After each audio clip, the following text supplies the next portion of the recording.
Unang Samuel, 13 kabanata.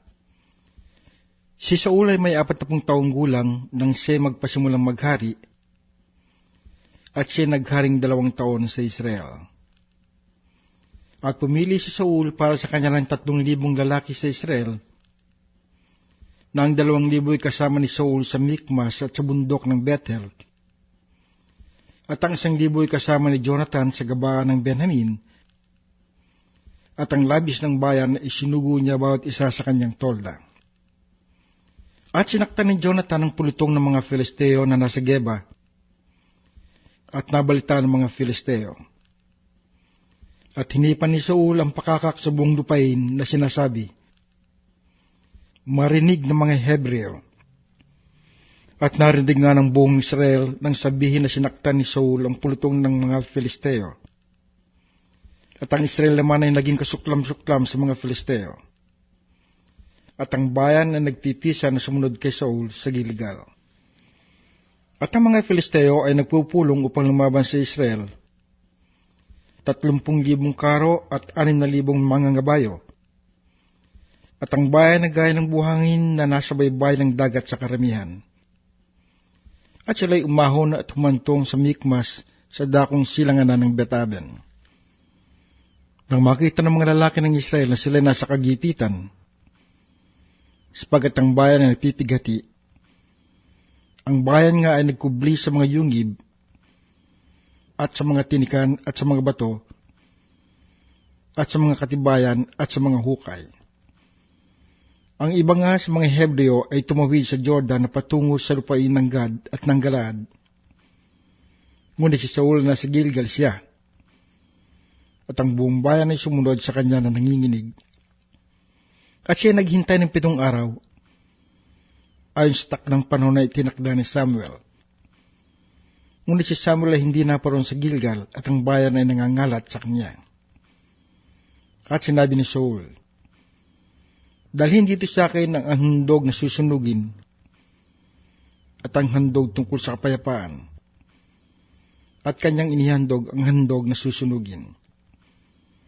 At nangyari, na pagkatapos ng maihandog ang handog na susunugin, narito si Samuel ay dumating at lumabas si Saul na sandubong siya upang bumati sa kanya. At sinabi ni Samuel, "Ano ang iyong ginawa?" At sinabi ni Saul, "Sapagkat aking nakita na ang bayan ay nangangalat sa akin, at hindi ka dumarating sa mga takdang araw, at ang mga Pilisteo ay nagpupulong sa Mikmas, kaya aking sinabi, ngayon lulusungin ako ng mga Filisteo sa Gilgal, at hindi ko nga naipamanhik ang kagalingan sa Panginoon. Ako'y nagpumilit nga at inihandog ko ang handog na susunugin." At sinabi ni Samuel kay Saul, "Gumawa kang may kamangmangan.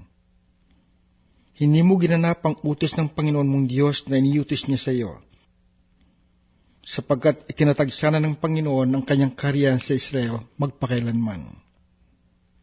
Ngunit ngayon ay hindi matutuloy ang iyong kaharian. Ang Panginoon ay humanap para sa kanya ng isang lalaking ayon sa kanyang sariling puso, at inihalal ng Panginoon siya na maging prinsipe sa kanyang bayan, sapagkat hindi mo ginanap ang iniutos ng Panginoon sa iyo." At bumangon si Samuel at umahon siya mula sa Gilgal hanggang sa gabaan ng Benjamin. At binilang ni Saul ang bayan na nakaharap sa kanya, na may 600 lalaki. At si Saul at si Jonathan na kanyang anak at ang bayan na nakaharap sa kanila ay tumigil sa Geba ng Benjamin. Ngunit ang mga Filisteo ay humantong sa Mikmas.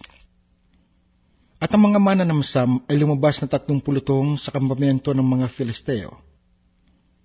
Ang 1 pulutong ay lumiko sa daan ng patungo sa Opra, na patungo sa lupain ng Sual. At ang 1 pulutong ay lumiko sa daan na patungo sa Beth-horon. At ang 1 pulutong ay lumiko sa daan na hangganan na humaharap na palusong sa libis ng Seboim sa dakong Ilang. Walang ang panday na masumpungan sa buong lupain ng Israel, sapagkat sinasabi ng mga Filisteo, baka ang mga Hebreo ay gawa nila ng mga itabak o mga sibat, Ngunit nilusong ng lahat ng mga taga-Israel ang mga Filisteo upang ihasa ng bawat lalaki ang kanyang pangararo, at ang kanyang asarol, at ang kanyang palakol, at ang kanyang piko. Gayunmay meron silang pangkikil sa mga piko at sa mga asarol, at sa mga kalaykay at sa mga palakol, at upang ipanghasa ng mga panundot.